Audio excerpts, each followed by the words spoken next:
Gentlemen, happy Sunday. Welcome back to another YouTube video.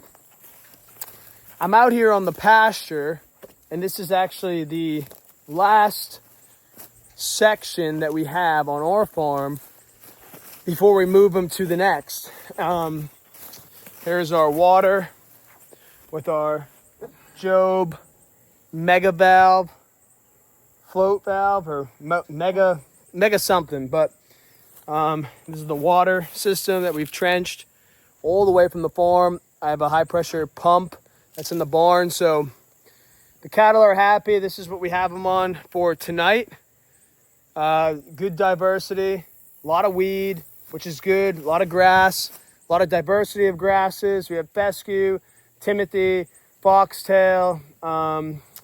There's some orchard grass in there. There's some ragweed, which they don't touch, and then there's some other good weeds in there as well. But anyways, tomorrow, I wanted to show you this. So tomorrow, we are going to be moving them from our farm to the next farm, which is something that you guys haven't quite seen yet. So how I did that was I just used my poly braid, and I attached the poly braid to that tree right here. And all I have to do tomorrow, it looks confusing. They're back here, and I need them to go here, up past the ATV, and then hook a left. Or maybe you're right, but all I have to do is call them in tomorrow, open that poly braid geared reel up, that spool, bring it back to here, hang it here, and then send them that way, ultimately down to the next farm, which is another 10 acres over there across this wood line that you're not seeing. But the cattle are looking great. I know it looks like there's a lot of weed in here, and there is, and that's good. Like I said, that's okay. They're eating it. Our oldest mom is eating it right now, and I believe she might be pregnant because she's been in heat all week, and they've been riding her. So all we're going to do tomorrow is we're going to open up that poly braid reel,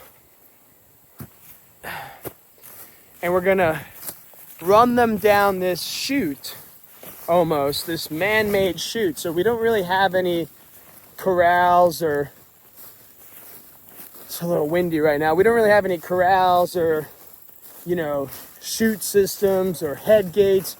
We do everything with electricity, poly braid, and minimal input, human input and machinery input, because that's how we keep our farm, one, profitable, and two, low time and energy consistent. So we don't have to put a lot of energy and time and consistency into it as much as I like to do with other adventures and activities in my life, because I am not doing that much here. We don't have tractors and tillage and barns and head gates and maintenance and employees. It's very simple. Like any one of you watching this could do this. So anyways, they're going to run down this chute, and I've put this hay ring here to direct them, because they're gonna see this, and they're gonna want to go left, and I'm gonna be standing here too, like this, like a boss, and I'm gonna be sending them that way.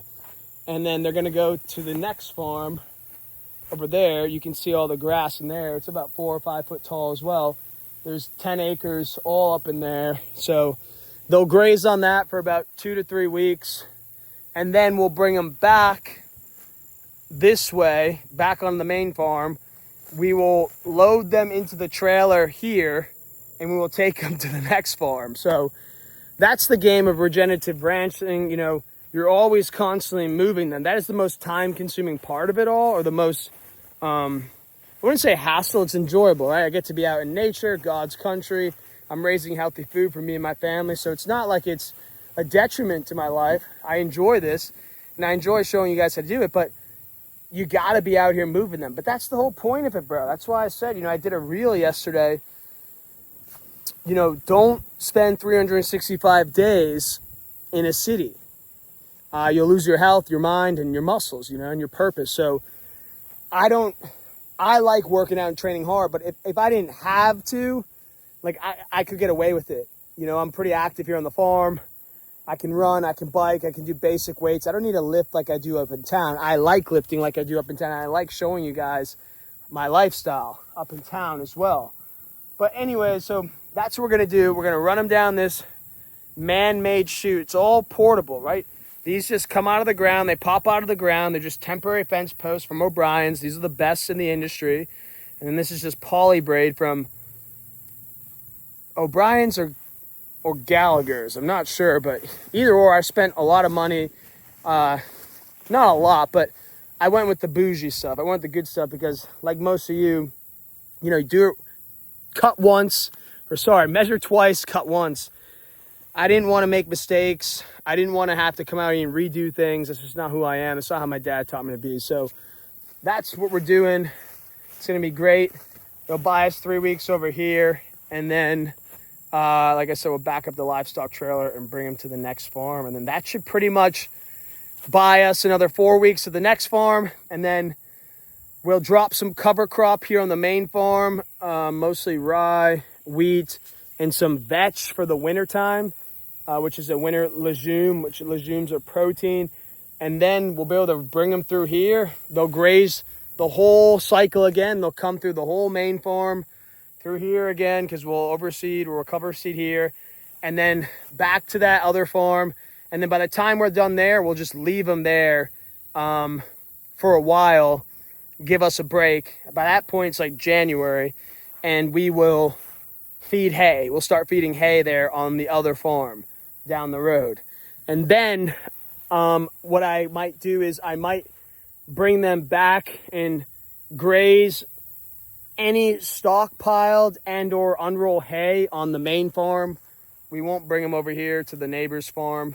And then once they go through the whole farm again in bigger sections or quadrants, because the unrolling of the hay really drops a lot of fertility, organic matter, and really feeds the soil quite well. And I'll show you over here. I know I'm running around all over the place, but I'll show you over here. There's a section that I dropped a lot of, or unrolled a lot of hay last winter. And it is just so, it's probably hard to see, but it is just so thick. The cows just came off it, they grazed it. But all this was like way over, and it was thick, bro.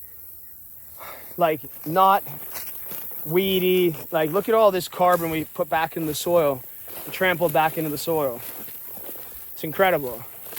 The camera just doesn't do justice, but I'm telling you, as a grazer, as a professional, part-time professional grazer, this looks really good. So it's a cycle. We've just continued to put down more carbon, more nutrients. We put manure, right, in the form of manure and urine. We got the trampling. We got the grazing, which helps to stimulate the grass growth. So as you can see, that's why it's called regenerative farming, rotational grazing. So we're really putting an impact on the land without taking it past its threshold, so to speak. So we'll do some winter grazing here. We'll unroll some hay. It's great for the land. It's not wasting it. You know, a lot of people say, well, why don't you put it in a bale ring? It's not wasting it, gentlemen, because if the cattle don't eat it, the ground does. Something will. The microbiome, the soil, the organisms living in the soil, something's going to eat it. It's not going to go to waste. I don't believe in that at all. I never did. Even, you know, I had people tell me I was crazy, but I never did. And it works. Remember, this was an old horse farm that was overgrazed, severely depleted of nutrients and life. There were no bugs, beetles. There was no tall standing grass. There was nothing on this farm. I completely revived it using cattle, sunlight, water, and rotations. And, you know, some hay here and there. But no grain, no soy, no chemicals, no pesticides, no fertilizer. We did drop lime a few times. And we have dropped some cover seed in the winter twice now.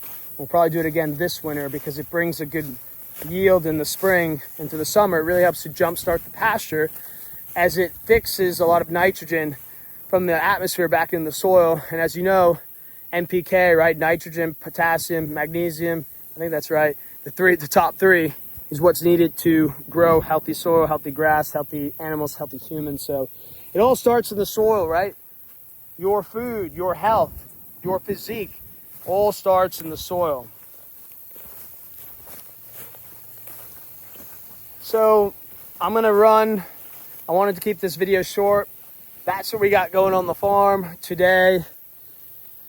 We'll move them to the other farm, and then the other farm, and then back to the main farm. But regenerative grazing, organic farming, Sunday afternoon, God's country. Doesn't get better than this. Never spend 365 days in a city. You'll lose yourself, especially if you're a city-based entrepreneur.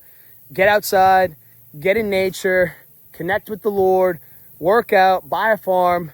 It'll be good for you. So God bless America, and God bless you.